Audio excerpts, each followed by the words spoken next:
Welcome to the final daily show. It has been 9 months of hard yakka, full-on slog for the sailors to get to this point. And frankly, it is all tied at the top. We could not have scripted this better, and if we had tried to write a finish like this, none of you would have possibly believed us. We would all would have been accused of trying to throw the race. But frankly, these guys have sweated, bled, and fought for this position, and now it is all going to come down to the final miles. You don't want to see me, so let's have a look at the final race course and see where they are. You can see, as usual, there's this pack out to the left-hand side, but newsflash, we've got Mafre now in first place. They have overtaken both the Dutch boats, Team AkzoNobel and Team Brunel. They did that by splitting away from them here, jibing a little bit earlier, sailing faster, getting into clear air, and they have now got a mere shadow, a whisker, a suggestion of a lead at the moment. It is super, super, super tight, and they managed to do it just in the last few minutes. So, bringing you back up to speed, Vestas 11th hour racing is still in fourth place and charging hard. And, well, as you can see, as we zoom into the front of the race, it is just a string. You can see that Mafre, with the jibes earlier, have closed down the two Dutch boats and rolled right over the top of them with the jibes, got in a great position and sailed really fast. As we zoom out, you can see, well, their primary challenger at the moment is Dongfeng Race Team. They chose the audacious, the high risk, potentially high reward option of sailing close along the German and Dutch coasts, and that is bringing them down on one charge. There is no more jibes for them. It is just straight line to The Hague. However, they have current against them. They are fighting the current, and that is why they are so close to the coast. They are trying to get a little bit of relief from the pressure that is pushing them backwards. It could all come down to whether this team is able to hide from the current and continue to stretch away from Turn the Tide on Plastic and Songkhunkai Scallywag.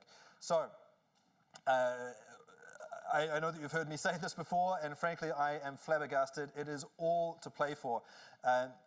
Wherever you are in the world, whether you want to say, Hardevord Brunel, Allez Dongfeng, or Vamos Mafre, anything could still happen out there. It is frankly all to play for. So, to get a little bit of more perspective on what that jibe looked like for Mafre that put them into the lead, well, check out this position. It looked like Brunel were napping.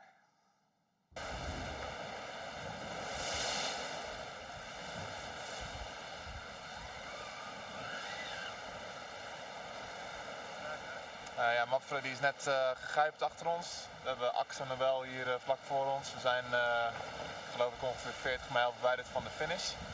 Dus het is all on for who wins the Volvo Ocean Race, I guess. Maar yeah, mate, Carlo, it is all on for who wins the Volvo Ocean Race right now.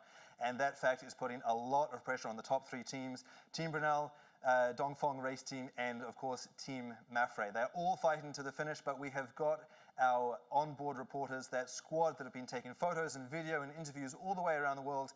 They are on station to give us a little bit of in-depth view as to what that pressure looks like out at sea. That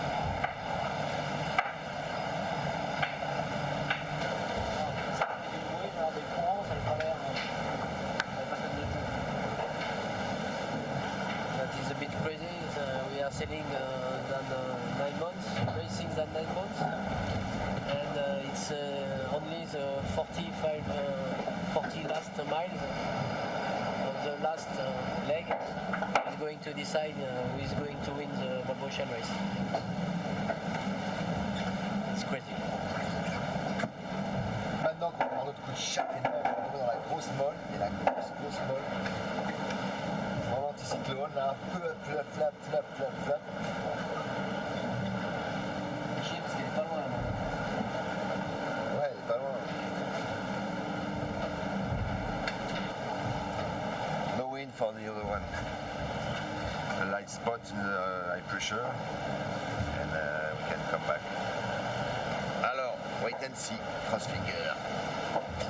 Last night we were the first to changed in to the mast at 0, up to the small one, to the blade. And the guys did an excellent job. They were so straight. Then half an hour later, AXA went and they did a big downer and took them forever to get the boat going. So that was a good catch up. And then we just rolled slowly but surely over the top of Mafre. So nicely going. We knew this tight angles be fast, and it showed again that we have some heels there. Chinese went to the eastern side of the TSS, past Helgoland.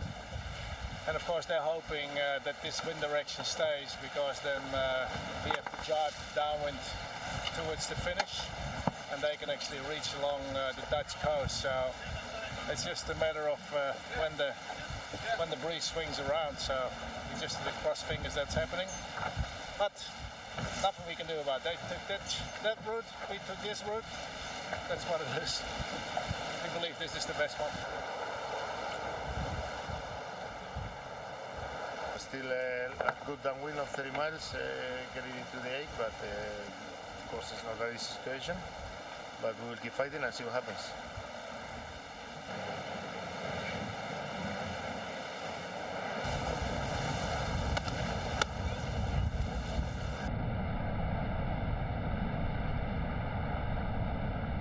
Main on. Hold. A little bit nervous for the finish, but excited.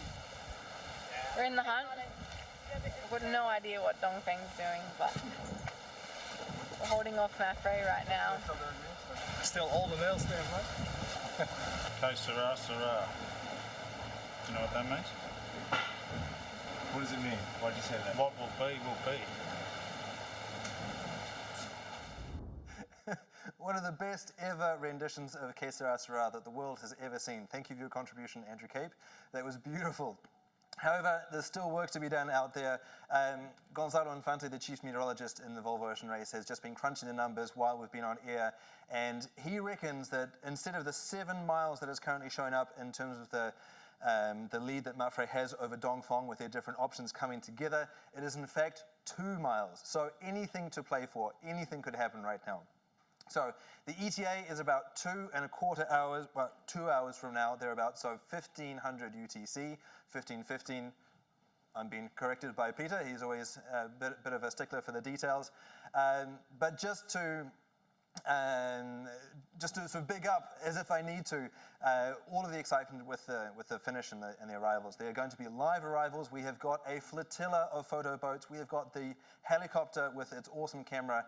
And of course, we've got Niall, my normal co-host. He's already at The Hague, and he's going to be joined by Annie Lush and Andy Green, who are going to be getting the hot takes from the perspective of the sailors and the skippers. As soon as they've crossed the line, it's going to be pretty cool. There are going to be some tears. There are going to be some celebrations. So stay tuned for all of that in about 2 hours' time. But here in Alicante, it is time to sign off. This has been, well, we can't take any credit for all of the action out on the water, but it's been a great pleasure to be charged with bringing the story to you on your screens around the world. It's been a great pleasure to work with such an incredible team like my producer, Diggers, Tom Peel, who's been driving the bus with a virtual eye, and we've been backed up by an incredible team of editors with Fernando and Mikael, sound engineers with Carlos and Rusi, Tom Roberts, who's been on the keys for their social media desk, and as well the logistics done by Katie and Alice. If it takes a village to raise a child, well, it takes the whole office to put on a show like this. It's been an incredible privilege, a great pleasure. Our run has come to an end, but now the last 2 hours are out for you to enjoy when the show goes live very shortly. So we're going to leave you for now with a couple of highlights of our past hijinks, and thanks very much again. This is a standard tower fan, and it gets pretty ropey. Starts blowing it off, and look what's happening to the boat. Woo-hoo! Pull out to overtake. Anyway, you get the idea. However, we're not just talking about... So I'm getting a bad reputation with all of the models in the office. I think I've broken most of them so far. Our cardboard cutout here is about 1.8 meters tall. That is a bower becking. So the question is, how many bower beckings lying down end to end will Team Brunel sail? Is there more wind here or here. That's indicated here by this ping pong ball. You can see that the ball is a lot happier to roll down that ramp because it is all compressed and there's lots of wind going to be charging from the south towards the north. This is the stash that you can win. We have also got a rather fantastic top as well here. Yeah, okay, how's that? Would you want to eat that non-stop for 3 weeks, huh? We've been playing the game in Volvo Ocean Race headquarters as well, but your entries, I've got to say, really made us quite jealous about some of the setups that we're seeing here. Well, if we win, I'm happy to buy the beer, anyone.